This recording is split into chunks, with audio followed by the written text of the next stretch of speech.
In an era of music file sharing, touring has become the highest grossing segment of the music industry, forcing today's emerging and top artists to perfect their live shows more than ever.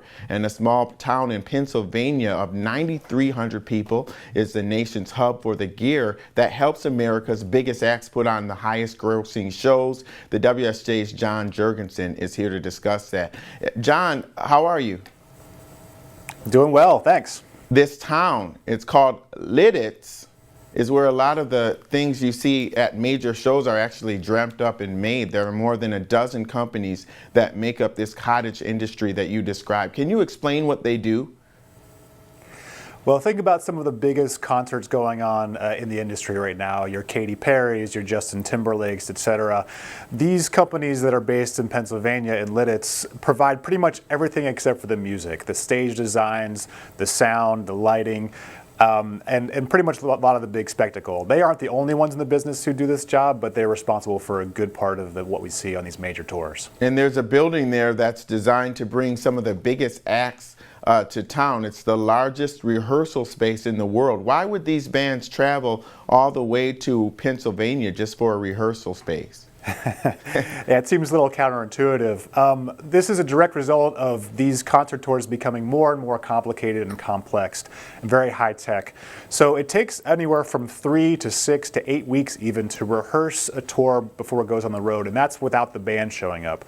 The production rehearsals, the technical rehearsals take this long just to get all the pieces right and working in sync. These big video screens, the sound, and everything that you're going to see on stage have to work very precisely together, and so it takes them many weeks just to get these shows right, and they need a space to do that. And often what has to happen is these tours have to rent arenas or big studio spaces in big cities that are either expensive or being used by other sports teams and other bands, and so the productions have to clear out of the way and then load back in. So what Lititz is now offering is a big dedicated rehearsal space where they can come in for a few weeks and just sit down and work out the kinks.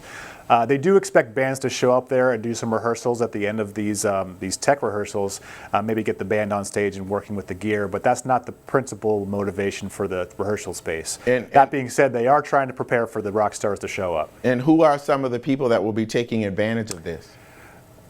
Well, because of the secrecy in the industry, they are very reluctant to say who's going to be coming to this studio rehearsal because a lot of these tours have not been announced yet.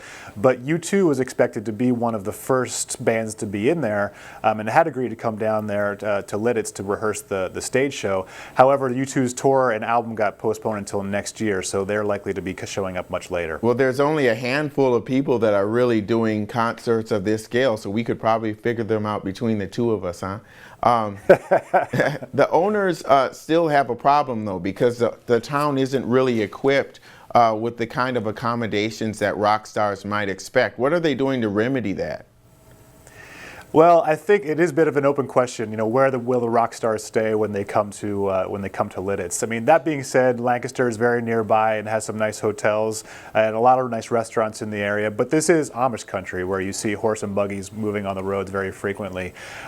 So they're likely to they're hoping to attract some high-end hotel chains to come to the area to fit this need. But as one of the production managers pointed out, New York is a short helicopter ride away. So the biggest stars who have the money to do so might just shuttle back and forth if they need to. All right, John, another cool story. We really thank you for that. Thanks a lot, buddy.